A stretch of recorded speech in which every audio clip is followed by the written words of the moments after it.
Сәлем достар, сіздермен бірге Оңай каналы. Бүгінгі біздің тақырыбымыз ораза ұстаған жандарға арналмақ. Сіздермен негізгі шағын ақпаратпен бөліскіміз келіп отыр. Сонымен оразаны не бұзбайды? Ұмытып ішіп жеу оразаны бұзбайды. Бірақ ұмытқан адам есіне түскен кезде жеуді дереу тоқтатуы керек. Аузына келген қақырықты жұту, түкірік немесе мұрынды тарту арқылы бір нәрсенің тамаққа кетуі, құлаққа су кіру, бұлық қағу, темекі түтіні немесе топырақ, шаң, ұнның тозаны, қардың ұшқыны, жауынның тамшылары тамаққа еріксіз кірсе, ораза бұзылмайды. Тістердің арасында қалған тамақ қалдықтары ноқаттан кішкене болса, оны жұту оразаны бұзбайды. Еріксіз ауыз толы құсу немесе оның ішке қайта кетуі оразаны бұзбайды. Қан алдыру немесе сүлік салдыру, көзге дәрі тамызу, мисуак немесе тіс пастасын қолдану оразаны бұзбайды.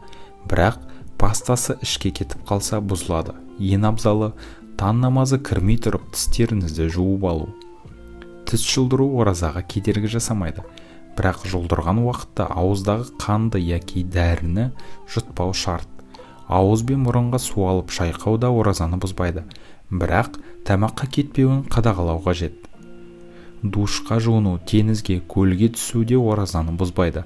Бірақ су жұтып қоюдан сақтану керекпіз. Ал оразаны не бұзады?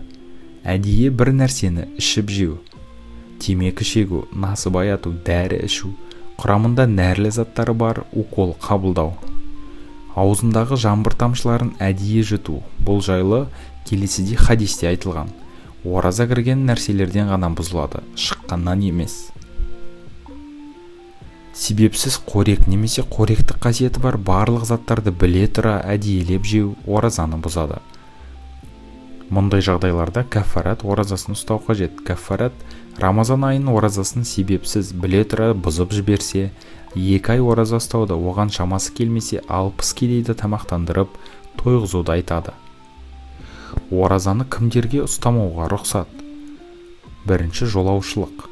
Сапарда ауыз бекітпеуге болады, бірақ басқа күндерде санын толтырып ораза ұстаған абзал. Жүктілік пен бала емізу. Егер денсаулығы мен баласына зиян келуден қорықса, ораза ұстамай кейін қазасын өтесе болады. Ауру, сырқау. Сенімді дәрігер ораза денсаулығына зиян тигізетін жан-жақты анықтап барып айтса, жазылған соң ұстауға болады. Кәрілік, қартайып, оразаны денсаулығы көтермейтін кісілер бір кедейдің таңғы және кешкі асын беріп тойдырады. Оған шамасы келмесе тәуба етеді.